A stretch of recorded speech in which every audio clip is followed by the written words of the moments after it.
Hi everyone, this is Deepak Ramola, and today I will be sharing with you 10 things to remember when you're moving back with parents as an adult. Number 6, define boundaries. We don't talk about boundaries or what is off limit for you at home. We talk about it at workplace, we talk about it with friends, we investigate and emphasize it in our social circles, in our community voluntary work. But home is a place where we think everybody has free access to anything. And that doesn't always work as an adult. You have issues you cannot always talk to parents about or family about. You're going through things that maybe you can talk about, but with a little time in hand, you need to process it for yourself, related to mental health, gender orientation, switching a job. Everything offered to parents might get them stressed about what your life is going to shape up to be, because by default, let's accept, parents are worried about their children. And so you might want to hold that off. Defining boundaries helps everybody be happy. A simple example would be when I moved back from Mumbai to Dehradun, I would work late into the night because in Mumbai there was no concept of 2 a.m. But in Dehradun, the retired lifestyle of the city, my parents went to bed at 9:30, 10 p.m. after dinner. And when I would be up till 1, 2 or 12:30, they would hold me accountable and scold me in the morning and say, why were you up so late? And I didn't understand that. I was working because there are time zones other than India that people work in, and I needed to be there for that call. And so sitting them down and telling them, I am not going to hear anything about my work timings because my creativity comes and shows up at odd hours. Please be in your room and in your space and I will be in mine, but this is something that's off limits for me. And then them telling me that we don't want to eat dinner post 10 p.m. We want us to have dinner max by 9:30, and that is a non-negotiable. All right, accepted. So I defined my boundaries and they defined their boundaries. And in that rhythm, we were able to actually have dinner on time, and I was able to write late into the night and have no complaints. That really helped. Point number 7, seek help and offer help. Oh my God, can't even emphasize it enough. The last people we ask help consciously, not just like, can you pass me that, but I don't know what to do. I'm not sure how I should respond to this conversation. Or can you please make me this, it'll make me feel better. Seeking help from our own parents gives them the ultimate joy. It is like the lottery ticket you have pulled out and they have won. Parents are very, very susceptible to smaller joys. And when children ask for their help, they are gaga as to how they can show up in your adult life and be useful. And you know where that comes from?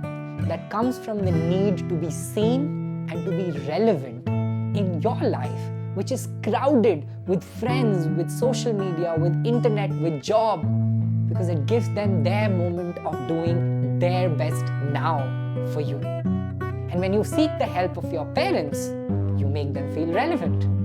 And it is a game changer. And the second part of that is offer help. Be useful. No matter what you're doing, no matter how hard your day was, lay out the dinner table, put out the plates, boil the early morning water, make a cup of tea, do everything you can to be that relevant in their life too. Point number 8, take out time often, no matter how busy you are. We all are struggling with this productivity syndrome, to shine, to grow, to be wealthy, to be popular, to be meaningful and purposeful with our calling. And the last names on that priority list often are of parents and family. The meetings can run overtime, you can work overtime, you can do the presentation pitch till wee hours, but spending that quality time with your parents every day, no matter what, is going to be something significant not only in their life but your life. We have limited time with each other. We're not going to be here forever. And so, no matter how pressurizing your job, how deciphering your deadlines be, take time out to spend with parents. When I moved back, I despised watching television. I didn't like daily soaps, but my mother would watch them and be so glued to the lives of the miserable, plot stories of television lead heroines. And I would be sitting with her and thinking, oh my God, I have to go and write this presentation deck. I have to prepare a speech, and never really being with her.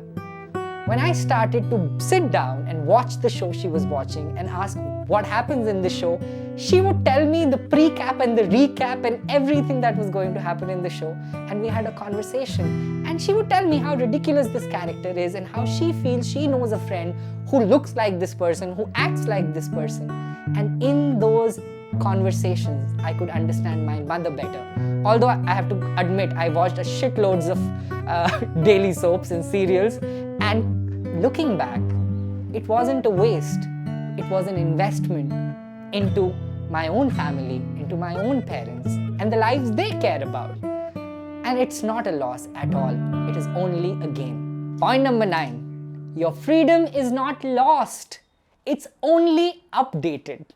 A lot of times when we move back from our own apartments in a different city, our own college dorms, back home, we think freedom is re-lost.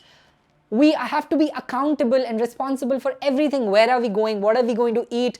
How many times are we speaking to somebody on the phone? Somebody is always watching. That sort of view of moving back with parents can be limiting. See your freedom not lost, but updated, revised in a context, and that context is your own home. And how that freedom allows you to be more of yourself is a constant evolution, is a constant journey.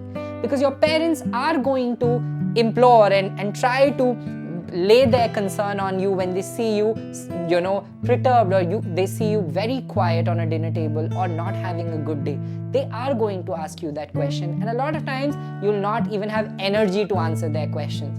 And maybe in those moments you can simply say, I'll tell you tomorrow. Today I just want to sleep it over, or I just want to get something to eat. You can change the topic. My advice is don't ignore it, because they will be thinking about it way after you have ignored and dumped their request to help them understand better. So think of your freedom as revised, not ruptured. The last and the most important suggestion and offering I have for you, if you're settling down with parents back again as an adult, is appreciate often. We take our parents for granted. Not everybody, but most of us on most days.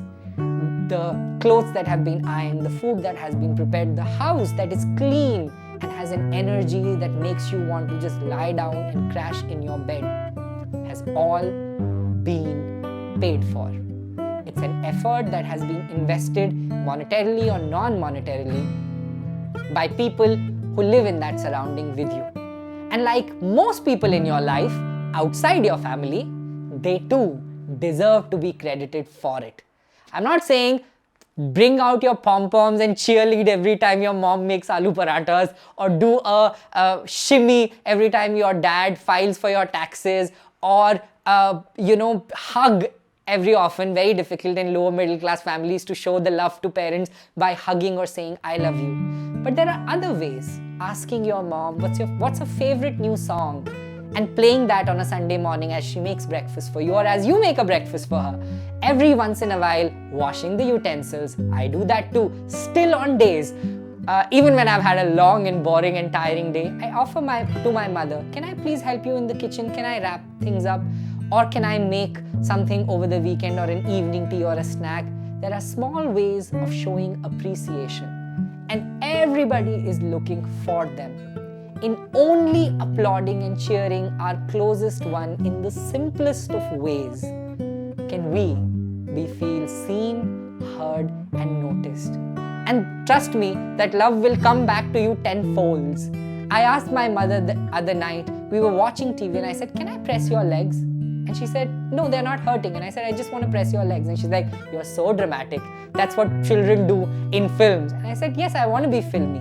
When I pressed it, next morning she had made aloo parathas, which were my favorite, without even asking. So I think it's a full circle. Our parents don't know how to hold all the love.